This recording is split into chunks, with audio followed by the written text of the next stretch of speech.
How could a ragtag band of mercenaries from a distant land make a thousand-year-old empire tremble? So much so that, rather than face them on the battlefield, the empire resorted to the most despicable of schemes, a stab in the back, in the middle of a friendly banquet. In 1305, in the imperial capital of Constantinople, the air in the emperor's hall was filled with the scent of roast meat and wine. But in an instant, it was replaced by the rusty smell of fresh blood. The sound of silver cups shattering mingled with the final roars of anger from betrayed men. Their leader, Roger de Flor, probably died with his eyes still etched with utter disbelief. He, who had faced death 100 times, fell by a cup of poisoned wine and the sword of an ally. This event was not the end. It was a bloody comma, the opening of a tragic drama of revenge.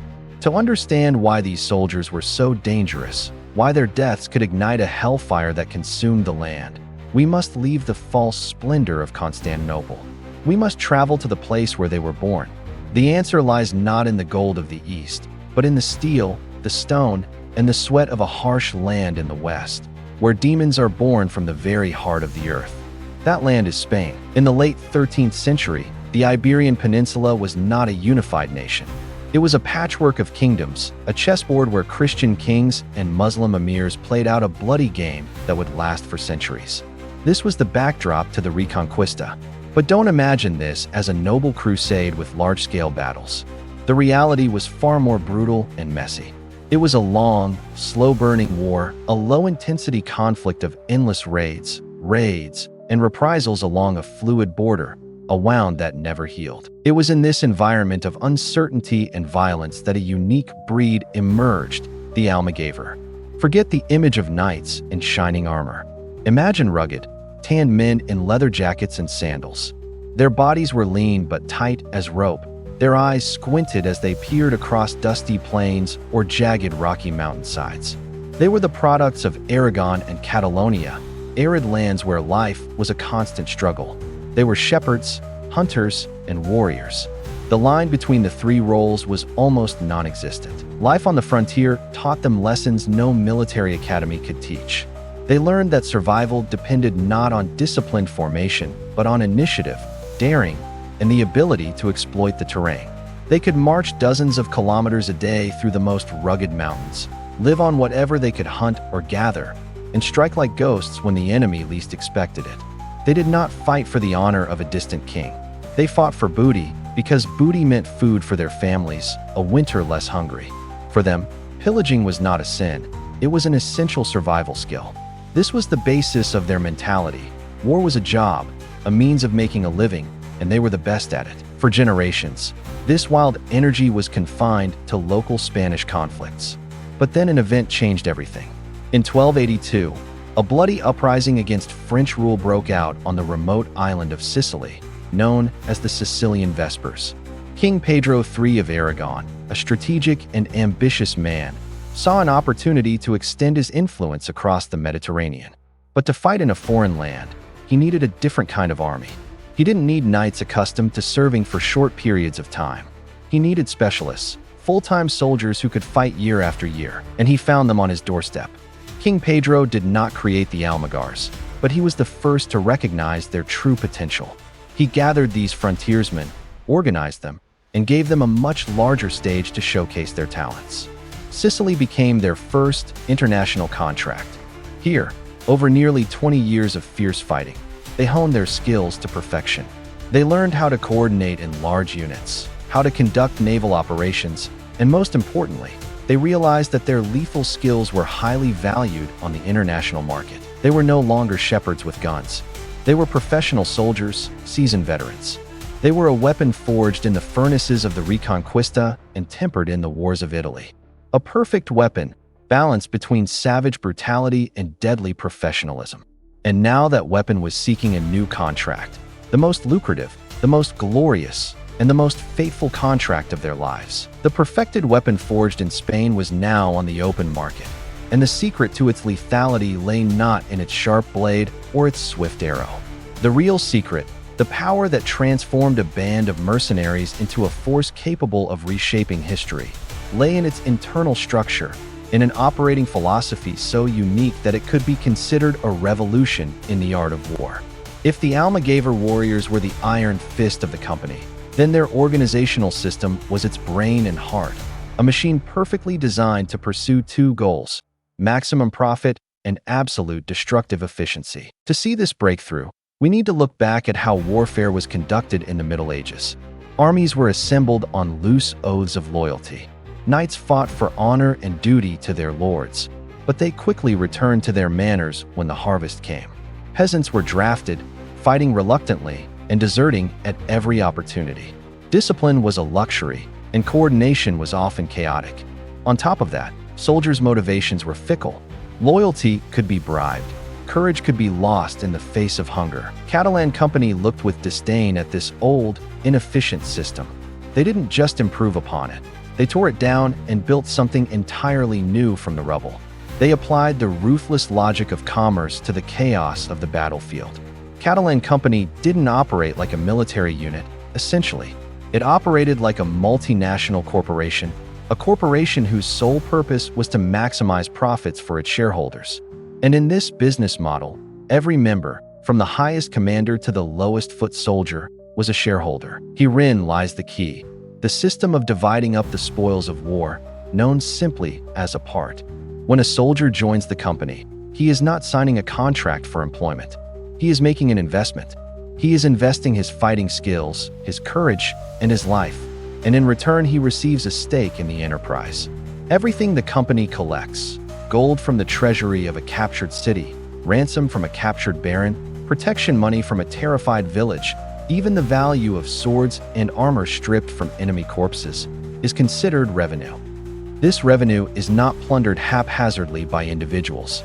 It is collected in an organized manner, tallied and valued by the company's accountants, and deposited into a common fund. From this fund, the profits would be divided according to a clearly defined and transparent formula.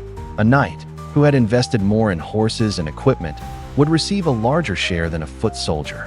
A veteran with many years of experience would receive a larger share than a rookie. Roger de Flor, as CEO and Commander-in-Chief, would naturally receive the largest share.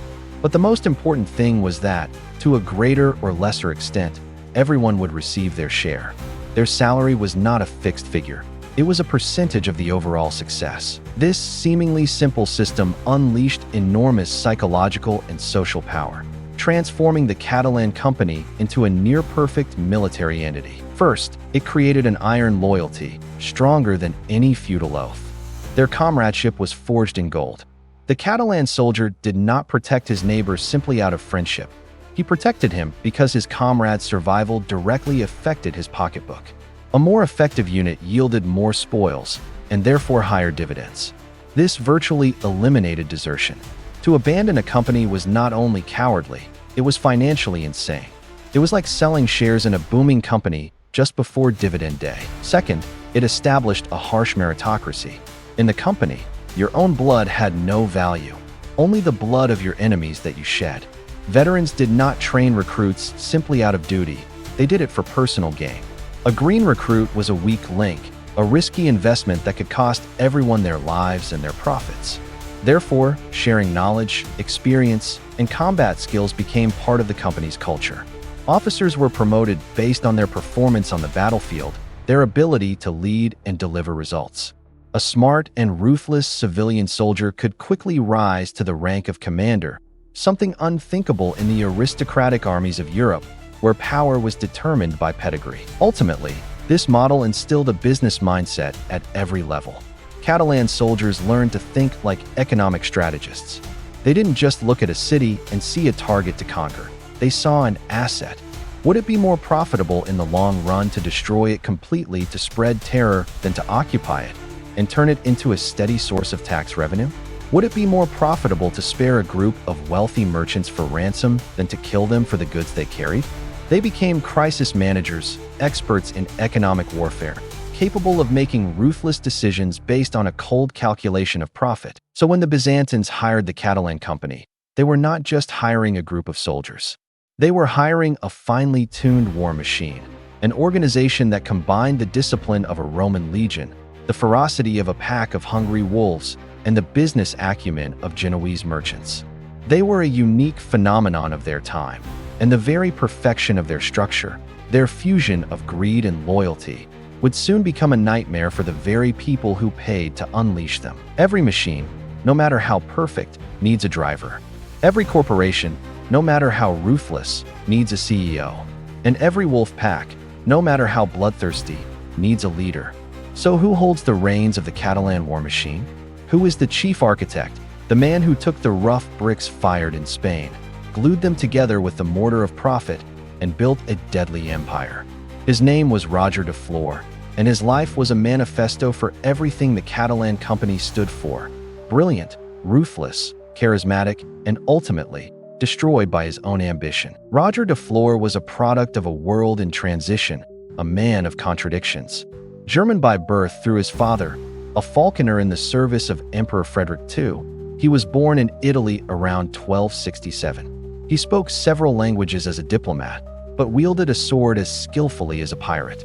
His appearance was strangely magnetic, inspiring absolute loyalty in his followers, but behind those eyes hid a cold, calculating mind, always on the lookout for opportunity. Orphaned at a young age, Roger found a home and a purpose in the arms of one of the most powerful and respected organizations in Christendom, the Knights Templar.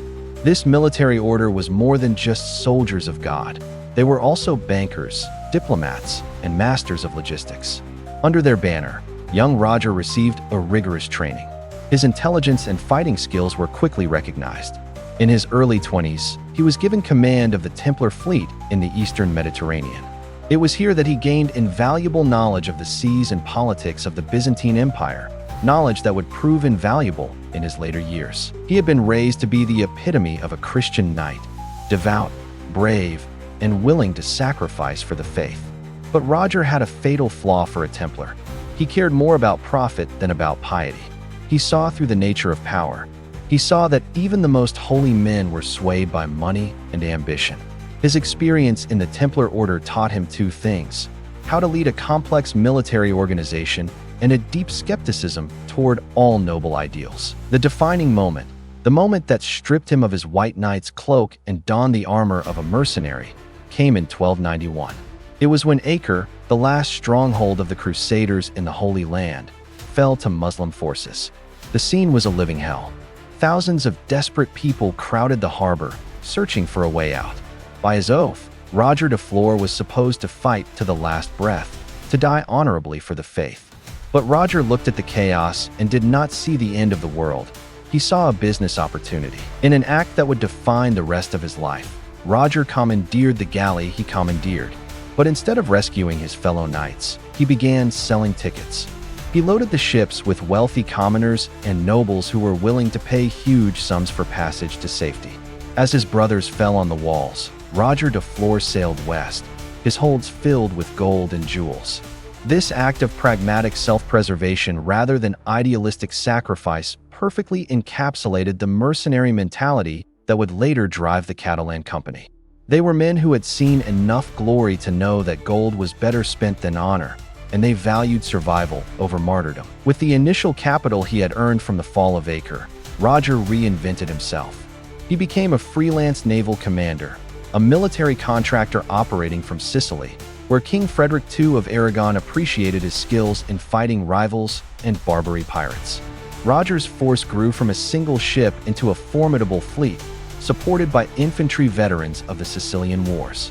It was Roger who recognized the synergy of combining the brutal Almogavar foot soldiers with the deadly precision of the Catalan crossbowmen, and supporting them with a skilled navy. He was not just a brilliant tactician. Roger was also a master of psychology and organization.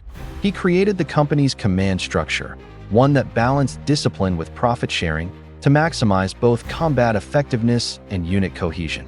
He created a true meritocracy, attracting ambitious men who had been marginalized in traditional feudal armies. Most importantly, Roger understood that mercenaries needed more than money. They needed a purpose and identity. He cultivated the company's image as an elite brotherhood, where membership itself conferred status. Veterans had special uniforms and customs, and new recruits had to undergo initiation ceremonies to instill them into the company's culture. The result was a military unit with the cohesion of a religious order and the flexibility of a commercial enterprise. Roger de Flor was the embodiment of everything the Catalan company would become: brilliant in tactics, ruthless in action, charismatic in demeanor, and ultimately consumed by the insatiable fire of its own ambition. He was the one who had gathered the elements, breathed life into them, and created a monster. And now he would lead that monster to Byzantium, not just to fulfill a contract, but to seek a crown of his own. A military genius like Roger de Flor may have been the brains of strategy, and a ruthless business system based on profit may have been the sturdy skeleton, but the pounding, bloodthirsty hearts and steely fists of the Catalan company belonged to a different breed altogether. They were the embodiment of primal violence, warriors born of stone and wind, and their name became a curse on the lips of their enemies. They were the Almogavar. The name, derived from the Arabic Almogavar, means raider or raider, and there is no more fitting name. It not only describes their work, it defines their entire existence. They are not defenders, not sentinels on the walls. They are predators, the wolves of the battlefield, always on the move, always on the attack, always looking for the weak spot in their prey. Born out of Spain's endless border conflicts, they raised the art of raiding and guerrilla warfare to terrifying heights. Forget the image of European knights in shining iron armor, mounted on massive war horses. The Almogavar is the antithesis of all that. He moves light and agile, a ghost gliding over rugged terrain. His armor, if any, is a simple chainmail vest worn under a thick leather tunic. He is not constrained by heavy iron plates. Freedom of movement is his best defense. In his hand, he carries a small round shield, large enough to block a sword strike or a stray arrow. He wears leather sandals, which allow him to feel the ground beneath his feet and move silently through forests and mountainsides. Their weapons were as utilitarian and deadly as the men themselves. Every Almogavar carried a short spear called an ascona. This was not simply a weapon to hurl at a distance to disrupt enemy formations. In close combat, it became a short, fast, and extremely deadly spear. But their signature weapon, the one closest to their hearts, was a large dagger or a short sword called a caltel. This was no noble sword for elegant dueling. It was a butcher's tool designed for a single purpose: to stab, slash, and end lives quickly and efficiently in the chaos of close combat. But perhaps the most important and symbolic piece of equipment each Almogavar carried was not a weapon. It was a piece of flint and a steel rod. They were not just for starting fires on cold nights. They were part of a grisly war ritual, a display of psychological warfare that struck terror into the hearts of countless enemies. Imagine the scene. In the tense silence before a battle, as two armies face each other, a strange sound begins to ring out from the Catalan ranks. It is a rhythmic, grinding sound. Thousands of Almogavar warriors, their faces expressionless, draw their swords and knives in unison. They begin to sharpen them on the flints they carry. In the dim light of dawn or dusk, thousands of sparks fly like a swarm of ghostly fireflies. The sound of metal on stone grows louder, more and more intense, creating a symphony of menace. And then, as the tension reaches its peak, a single cry rings out, followed by the roar of an entire army. Or, Desperta Pharaoh, awake, awake, O steel. It was more than a battle cry. It was a prayer, a call to the spirit of the steel in their weapons. It was a ritual to awaken the wild beast within each soldier, to transform them from men into killing machines. To the enemy, the sound was a harbinger of a brutal death. Many armies broke and fled at the sound of Desperta Pharaoh before the actual fighting had even begun. Their fighting prowess was as extraordinary as their ritual. An Almogavar could march 40 kilometers in a day through mountains that would take a regular army a week to traverse. They could subsist on hunting and gathering for weeks at a time, operating deep into enemy territory without a supply line. They were masters of ambush tactics, striking with a flash and feigning retreat to lure the enemy into a deadly trap. They fought not in rigid formations, but on individual initiative. A commander would issue a general order, and each soldier would know how to carry it out most effectively. Their brutality was also a carefully calculated weapon. They were notorious for taking no prisoners, unless they were wealthy nobles who could provide a hefty ransom. Their reputation for ferocity often preceded them, forcing villages and cities to surrender or pay protection money rather than face their wrath. However, do not mistake them for a mere barbarian horde. The genius of Roger de Flor and the company's structure lay in how they integrated the savage power of the Almogavars into a complex military system. Alongside the Almogavars, there were the Catalan crossbowmen. With their devastating crossbows, which could pierce armor from long range, they would soften up the enemy formation, picking off officers and important targets before the Almogavars, with the cry of "Desperta Ferro," rushed in like a flood to finish off the remnants. They were the iron fist, the tip of the Catalan spear. They were a nightmare come true for anyone who stood in their way. And when this monster was unleashed on the rich but fragile lands of the Byzantine Empire, the result could only be devastation on an unprecedented scale. While the new and brutal Catalan weapon was honed to perfection in the West, in the East, one of the greatest empires the world had ever known was slowly bleeding to death. The Byzantine Empire, the self-proclaimed heirs of Rome, who had stood firm for 1,000 years, was now a shadow of its former self. And it was in the despair of a decaying body that a decision was made. A decision to unleash the Catalan monster into their own backyard, a gamble that could ultimately save the empire or burn it to the ground. By the dawn of the 14th century, the Byzantine Empire was a terminal patient. Memories of its former glory still lingered, shimmering like the mosaics in the Hagia Sophia. Memories of Roman legions, of mysterious Greek fire that had consumed enemy fleets, of a Constantinople that had once been the center of the civilized world. But those were only memories. Reality was a bleak picture of decline. The Fourth Crusade in 1204, when Western Christian knights sacked Constantinople itself, had been a mortal wound. Though the empire was restored, it never regained its former strength and cohesion. It was now an old, tired entity, besieged by younger, hungrier enemies. The immediate crisis, the open wound that was bleeding unceasingly, lay in Anatolia, the land that is now Turkey. It had been the heart of the empire, the source of its bravest soldiers and its richest wheat fields. Now it was almost completely lost. In place of Byzantine order was the chaos of dozens of Turkish states, called beyliks. This was not a unified enemy that could be faced in a decisive battle. They were like a pack of wolves, dozens of hungry packs, constantly tearing at the rest of the empire. Every time the Byzantine army concentrated against one beylik, others would attack the undefended lands. As the army dispersed to defend, they became too weak to defeat anyone. The Turks' tactics were as ruthless and efficient as those of the Almogavars. They were nomadic horsemen, raiders who lived by war and pillage. They knew the Anatolian terrain like the back of their hands.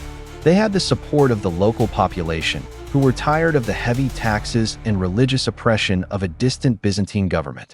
Faced with this mobile and decentralized threat, the aging Byzantine military machine proved utterly powerless. Emperor Andronicus II, who was on the throne at the time, was an unfortunate man. He was a scholar, a theologian, and a talented administrator, but not a warrior. Faced with an empty treasury, he made a decision that was economically sound but militarily disastrous. He cut the size of both the army and the navy. The old system of local defenses, known as themes, had long since collapsed. His army was now a patchwork of unreliable mercenary units, Alans from the steppes, Turkic Turkopoles, with a small and overstretched core. They lacked numbers, lacked fighting spirit, and, most importantly, lacked the adaptability to deal with the Turks' guerrilla warfare. From his magnificent palace, Andronikos watched helplessly as his empire fell to pieces. Every day, the dire reports came in. Another city fell, farms burned, thousands of his subjects enslaved. He tried diplomacy, but the Turkish princes found that plunder was more profitable than keeping the peace. He tried his army, but they were repeatedly ambushed and annihilated in the canyons of Anatolia. The loss of Anatolia was more than just a loss of land. It was an existential threat. The empire was losing its food supplies and its soldiers. It was dying. It was in this desperate situation that rumors from the west reached the emperor. Byzantine spies and Genoese merchants, who had extensive networks of informants, brought back incredible stories. They told of a new army of mercenaries who had crushed the proud French knights in Sicily. They told of fearsome foot soldiers who could run faster than horses, of crossbowmen who could pierce armor from a distance. They told of the iron discipline of this army, its brutality, and the unique organization that allowed it to fight with unprecedented unity. To the drowning Andronikos, these stories were like a lifeline. Here was the solution he had been looking for: a professional, independent military force that could be hired without the complicated political complications that came with appealing to Christian rivals like Venice or the Pope. Here was a tool, a sharp sword that could be bought to solve his problem. The negotiations were swift, and the terms Andronikos offered showed his desperation. He made Roger de Flor Megas du Grand Duke, one of the highest titles at court and nominal commander-in-chief of the entire Byzantine navy. He promised to pay the company enormous sums of gold, double the wages they would receive in the West. And, in a fateful move, he promised Roger and his heirs perpetual possession of any land they recaptured from the Turks. Essentially, the emperor was saying to these wolves, "Come, fight for me, and I will give you a portion of the empire to rule for yourself." It was an offer impossible to refuse. It was a contract with the devil, signed in the ink of desperation. Andronikos believed he was hiring an elite fire brigade to put out a spreading fire. Little did he know, he had just paid to import a much more destructive firestorm, one that would soon consume everything. In the fall of 1303, a fleet of 39 ships, carrying one of the largest mercenary forces in medieval history, sailed into Constantinople's Golden Horn harbor. The Byzantine populace and court turned out to watch, both curious and contemptuous. They expected to see a typical Western mercenary force, rabble-rousing, undisciplined, and rowdy. What they saw left them dumbfounded. Row after row of Catalans and Almogavars disembarked with an orderliness and efficiency that was frightening. They didn't shout or cause trouble. They set up camp outside the city walls with almost Roman precision, setting up defensive lines, latrines, and guard posts with expert precision. Immediately, a disturbing truth became clear. This was no gang of thugs hired to fight. This was a professional army, perhaps more professional than the empire's own army. Initial anxiety was quickly overcome by a wave of relief and joy when the Catalan company deployed to Anatolia in the spring of 1304. The results were almost miraculous. They did what the Byzantine army had failed to do for decades. They won.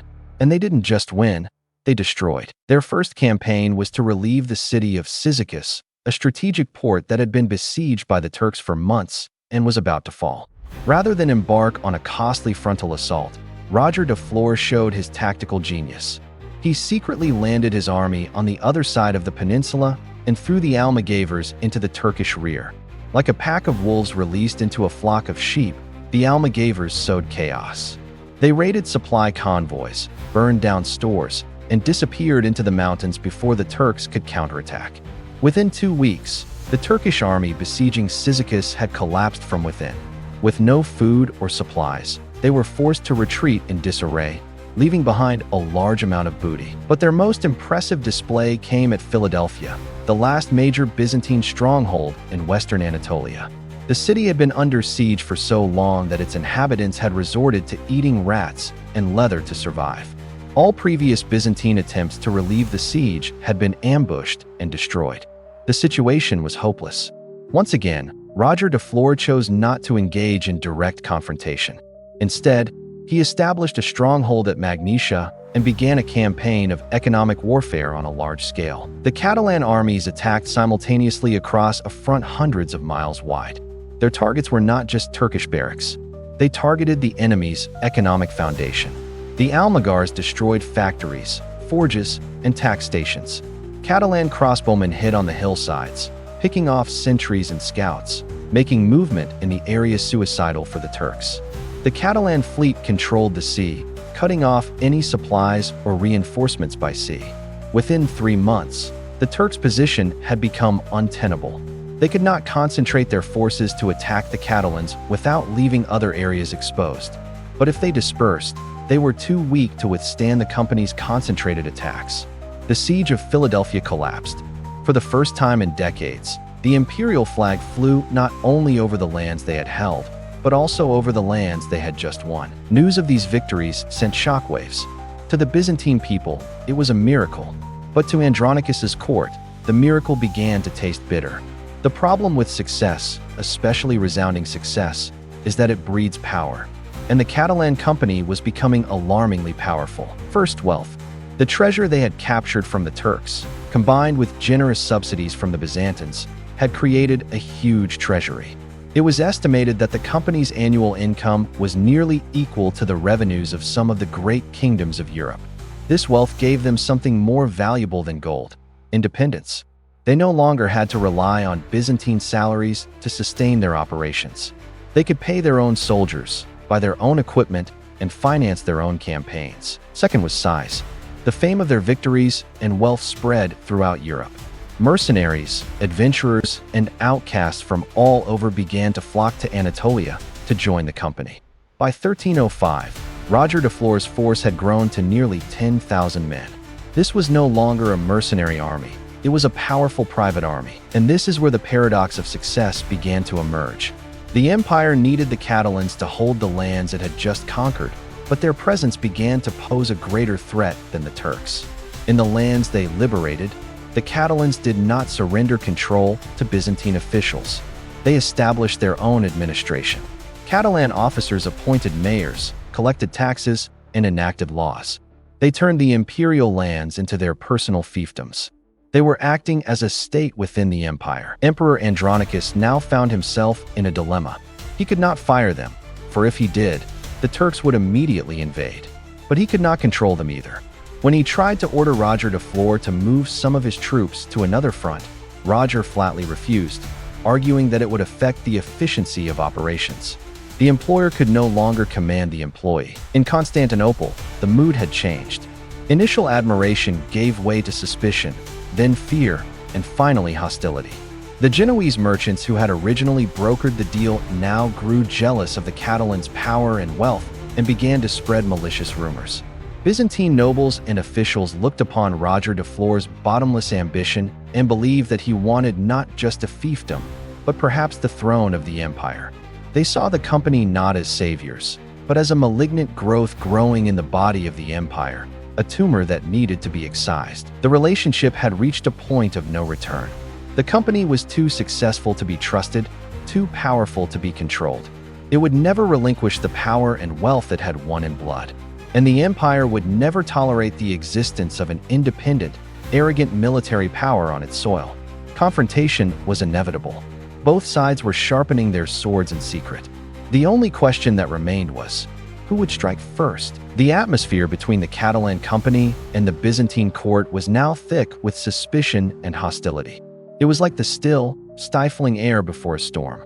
Each side waited, watched, looking for an excuse, a sign of weakness from the other side, to strike. The Byzantines sought to undermine Catalan power. The Catalans, growing arrogant after their victories, were increasingly defiant. They were two predators locked in the same cage, and a bloody war was inevitable. The spark that ignited this powder keg did not come from a major battle with the Turks, nor from a palace argument. It came from a seemingly petty clash, a clash of pride and power on the Gallipoli Peninsula, and it will forever be remembered as the last straw. The Gallipoli Peninsula, the strategic gateway that controlled the Dardanelles Strait, was recaptured by the Catalans and turned into their headquarters, treasury, and center of power. It was the heart of the state within the empire they had created. Their presence in such a strategic location was a thorn in the side of Emperor Andronicus. To monitor and reassert the empire's sovereignty, a unit of royal troops was sent to the area. But this was no ordinary unit. They were the Alan Cavalry Regiment. The Alans were a people from the Caucasus steppe, skilled horsemen who had traditionally served the Byzantine emperors for generations. They were renowned for their loyalty and bravery. They were not mere mercenaries. They were part of the Imperial Guard, a symbol of the authority of the throne. Sending such a loyal and elite regiment to garrison near Gallipoli was clearly a deliberate move by Andronicus to remind the arrogant Western mercenaries who truly owned the land. Conflict was to be expected.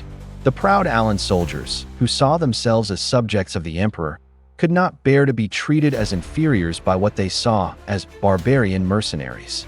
In contrast, the Catalan soldiers, flushed with victory and wealth, considered themselves superior to any royal unit.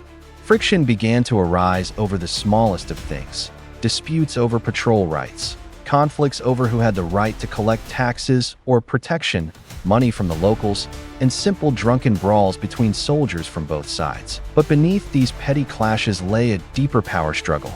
Who had ultimate authority here? The Allan officers, acting on the emperor's orders, demanded that the Catalans acknowledge imperial authority over all military operations in the region.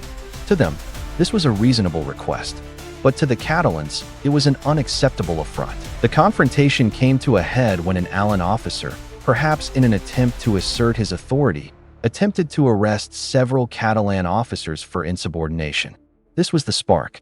The news was quickly relayed to Roger de Flor. His response was absolute and uncompromising. He declared emphatically his forces would obey his orders alone. They would not be subject to the supervision or authority of any royal unit. This was no longer a dispute over jurisdiction. This was a declaration of sovereignty. Roger de Flor had just publicly told the emperor's representatives that the emperor's laws did not apply here. It was a slap in the face to Andronikos. The battle broke out soon after. The Allan cavalry, confident of their superiority and skill, probably lined up and charged. They were used to facing inferior opponents. But this time, they were not facing local militia or Turkish raiders. They were facing the most efficient killing machines in Europe. A wall of crossbow bolts from the Catalan defenders tore through their ranks, sending horses and men tumbling in chaos.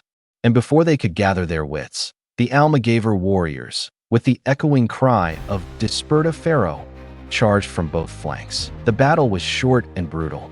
It was not a battle, it was a massacre. The Allan cavalry, brave as they were completely overwhelmed by the combined and ferocious Catalans. Nearly 300 Allans, the elite of the guard, were slaughtered. News of the massacre of the Allans reached Constantinople like an earthquake. Any remaining hope of a peaceful solution had evaporated. This was no longer a matter of money or disobedience. It was an act of treason. The Catalan company had deliberately destroyed one of the emperor's most loyal and elite units. For the Byzantine court, this confirmed their worst fears. The Catalans were not just an independent force, they were a public enemy, an occupying army operating within the heart of the empire. This event had become the point of no return. It had turned a political conflict into a blood feud. The Byzantine court was now backed into a corner. They could not let this blatant defiance go unpunished. The removal of Roger de Flor and the company's leadership was no longer an option. It had become an absolute necessity to preserve the empire's existence.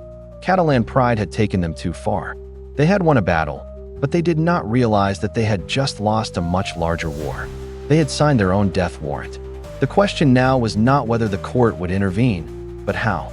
And the answer would come in the form of a feast. After the massacre of the Allans, a strange and ominous silence descended on Catalan-Byzantine relations. Open hostility was replaced by a mask of diplomatic sweetness.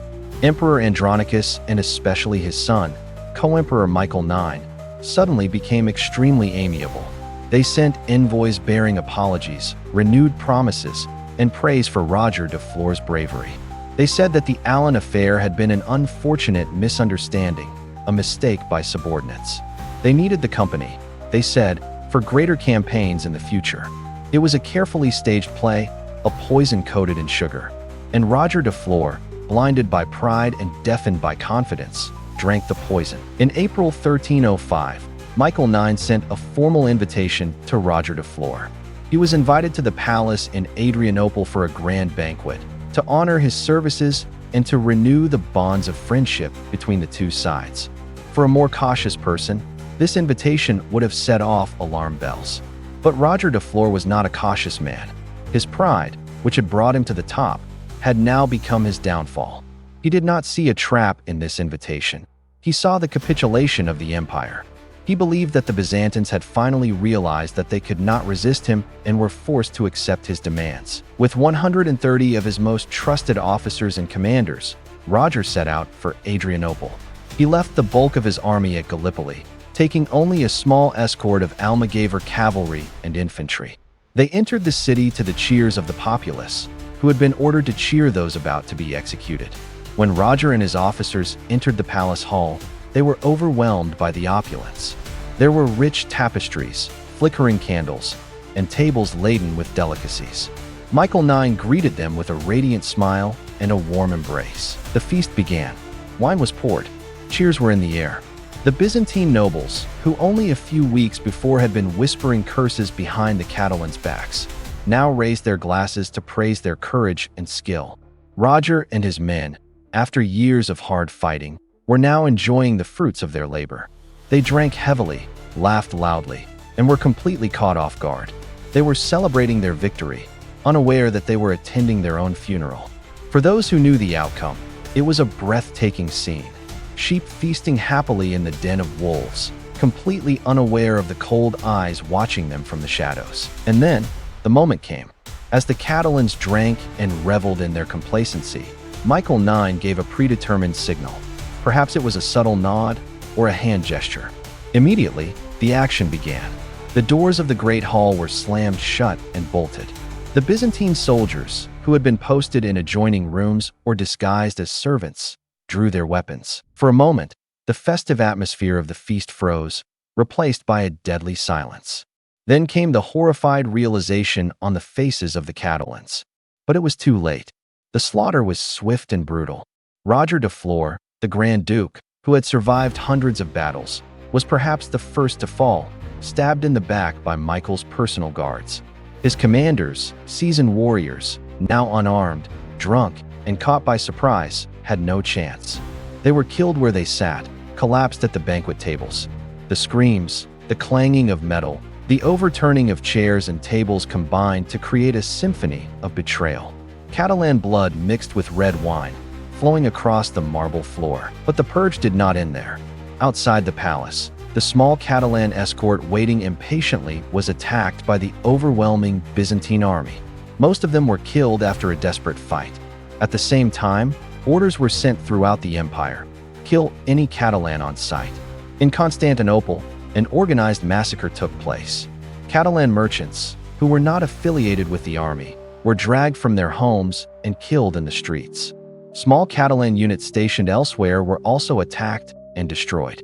The Byzantines wanted to cut off the snake's head and smash its body in one blow. As dawn broke over Adrianople, Michael IX and the Byzantine court must have breathed a sigh of relief. They had succeeded. Their most dangerous enemy had been destroyed. They believed that without a leader, the Catalan company would disintegrate into fear and chaos. They thought that the remaining mercenaries would be easy prey. This was the most disastrous miscalculation in the history of the Byzantine Empire. They had killed a man, but they did not understand that they were fighting an idea. They had cut off the head of the serpent, but they did not realize that for an entity like the Catalan company, each soldier was a thong, and its entire body was connected by a nervous system of greed and comradeship.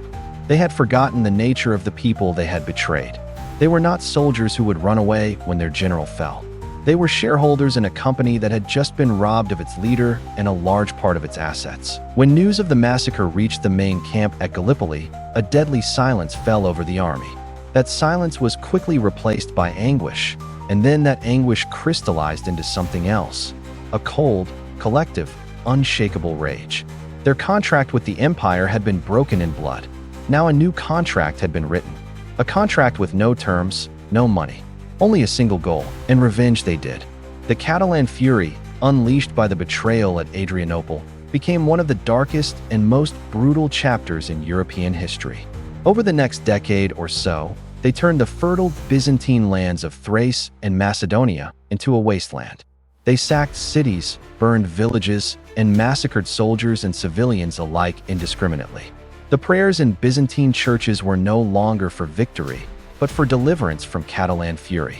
Ironically, in his desperate attempt to eliminate one threat, Emperor Andronicus created a nightmare far greater than any other. The Catalan revenge drained the empire of manpower and resources, causing even greater devastation in the European provinces than the Turks had done in Anatolia. It weakened the empire irrevocably, hastening its collapse in the centuries to come. Having had their fill of revenge, the Catalan company did not disband. They continued their journey south, conquering the French Duchy of Athens and founding a Catalan state that would last in Greece for nearly 80 years. They, the mercenaries, became dukes and rulers, a remarkable testament to their tenacity and ambition. The story of the great Catalan company is, in the end, an epic about human nature. It is a reminder that courage and brutality, innovation and greed, are often two sides of the same coin. They were military geniuses, innovators who changed the face of war, but they were also destroyers who left a deep, long scar on the body of an ancient civilization. The cries of Desperta Pharaoh have long since fallen silent. The swords have rusted, but their story remains, a timeless lesson in how the pursuit of glory and gold can elevate men to the status of legend and then destroy them.